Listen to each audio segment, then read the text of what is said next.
This old electrical system is too big. It needs to be rebuilt. I want to move it down to the bed, but first I have to figure out what can be reused. The van was originally built in 2003 as a mobile communication center. Then, over the years, it was tweaked to be a camper. I found abandoned wires for various components everywhere.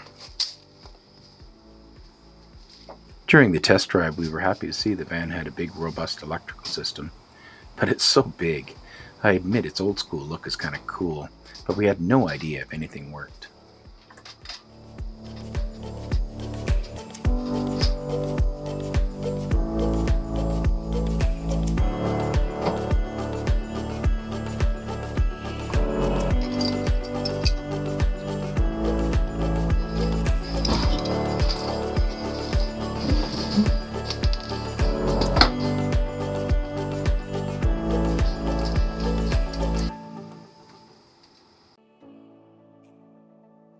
Welcome to our YouTube channel. We're sitting in the shop.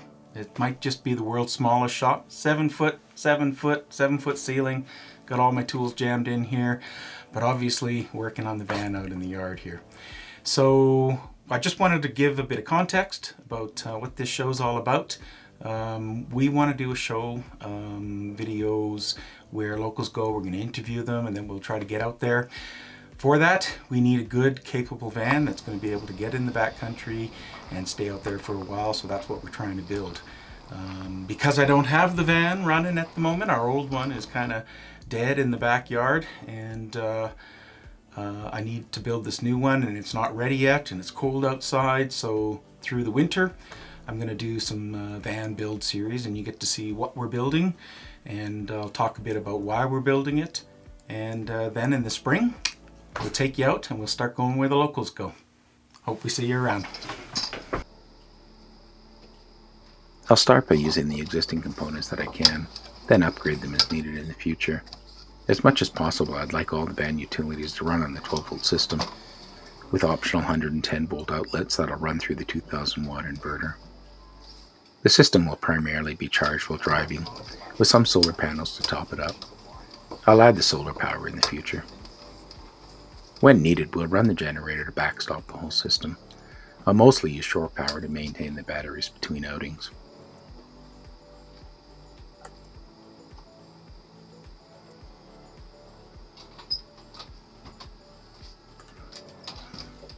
There are so many extra communication systems wired into this van. It's hard to know what I can use and what's just junk now. I'm not an electrician. I don't even really understand how all this wiring works. I'm just learning as I go. Will I have enough working components left to do this? Or will I have to buy some new stuff? Who knows?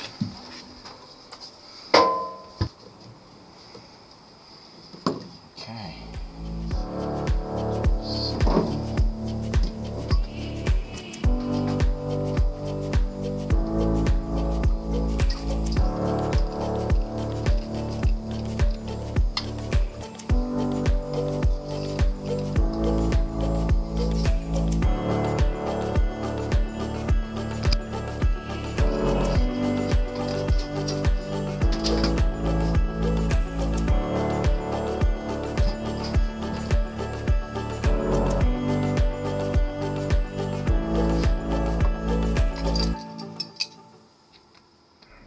I need to pass an out-of-province vehicle inspection before I can buy insurance.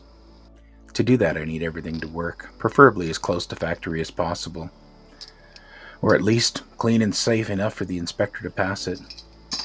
It's not perfectly clear what that means, so I'm planning to show them a small working system with only the generator, batteries, and the inverter for now. I'm hoping it will help if everything is as tidy as possible. Once I get the vehicle fully insured, I'll finish the 12-volt phase of lights, pumps, fans, etc. I guess we'll just have to wait and see what happens. Fingers crossed all this comes together.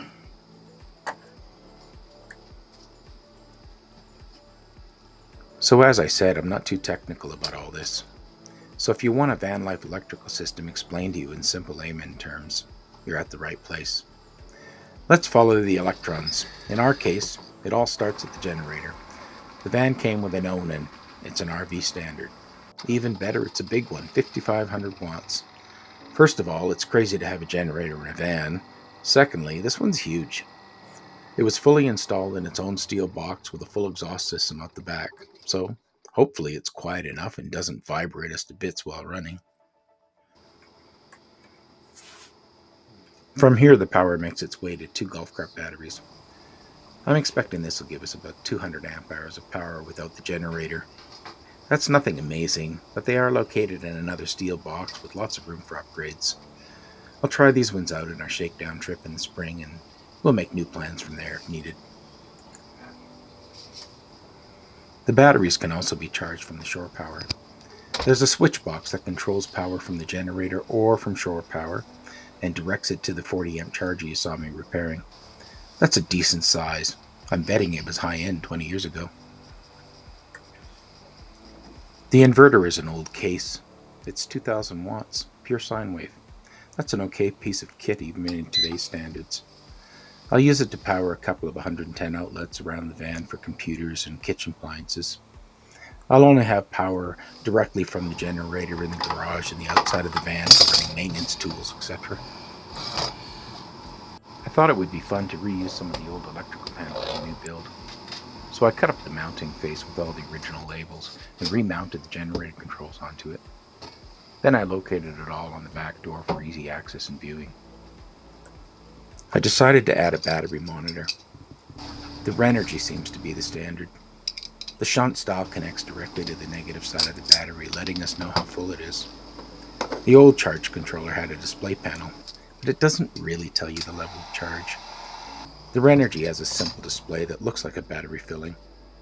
There's a bunch of other information that I'm sure I'll never pay attention to. Honestly, at the end of the day, I just want to know if I have enough power to make a coffee in the morning.